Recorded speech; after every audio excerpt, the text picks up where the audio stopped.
Eu queria falar um pouquinho sobre captação de recursos no terceiro setor e captação de recursos para organizações da sociedade civil. Como eu mencionei para vocês, as organizações da sociedade civil, elas dependem muito mais de doações e de estratégias vinculadas à sua causa. Mas é muito importante a gente entender que as organizações, para manter e para ter sustentabilidade financeira, elas precisam pensar em diversificar suas fontes de recursos. Então, a gente tem mecanismos como, por exemplo, bazares beneficentes. Tenho certeza que alguns de vocês já devem ter ido em algum tipo de bazar beneficentes. Produtos que são vendidos, a prestação de serviço, que a gente tem algumas organizações que prestam serviços. A gente tem os mecanismos de doação direta para a organização. A gente tem mecanismos de doação indireta, vinculado a fundos.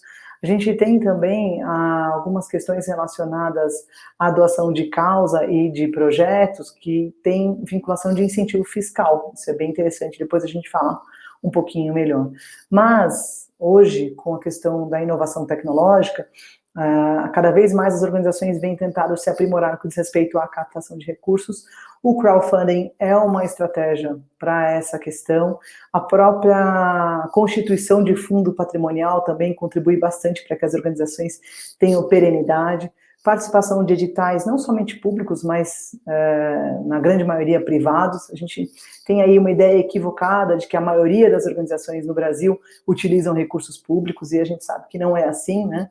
Desde 2014, com a mudança da legislação, da Lei 13.019 de 2014, que entrou em vigor em 2016, houve muita mudança relacionada a recursos de dia a dia para as organizações. Então agora a gente não tem mais uma lógica de recursos públicos para a manutenção da organização, é para programas, projetos e serviços que sejam previamente habilitados.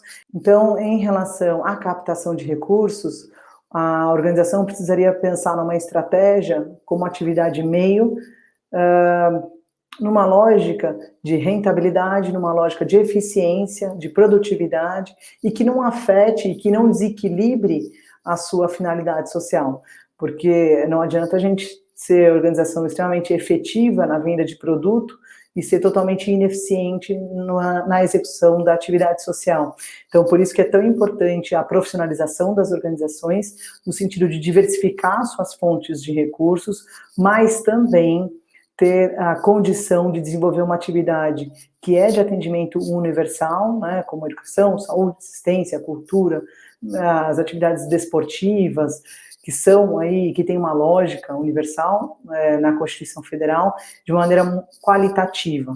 Lembrando que, relacionado à captação de recursos, esse desequilíbrio entre fim e atividade meio, ele muitas vezes causa problemas no âmbito fiscal, problemas no âmbito tributário. Então, por isso que é tão importante a organização conhecer, entender e atuar de maneira a não se desnaturalizar, né, para que ela continue executando uma atividade de interesse público e social, mas que tenha aí uma independência, uma autonomia financeira graças a uma estratégia de diversificação de fontes de recursos. Então, a gente tem fundações públicas, fundações privadas, a gente tem órgãos da administração pública, atividades de prestação de serviço que as organizações podem desenvolver, a gente tem comercialização de produtos, então, desde bazar ou até produtos online, doações diretas e indiretas, a própria questão de fundo patrimonial e crowdfunding, ou seja, é uma cesta de atividades meio que podem e devem ser desenvolvidas e que devem ser fomentadas pela organização, mas que não se confundem com a atividade fim, para que não haja prejuízo e nem em algum momento uma confusão de que o que a gente está fazendo? A gente está fazendo de consultoria ou a gente está desenvolvendo uma atividade que realmente tem relevância cultural, relevância social, relevância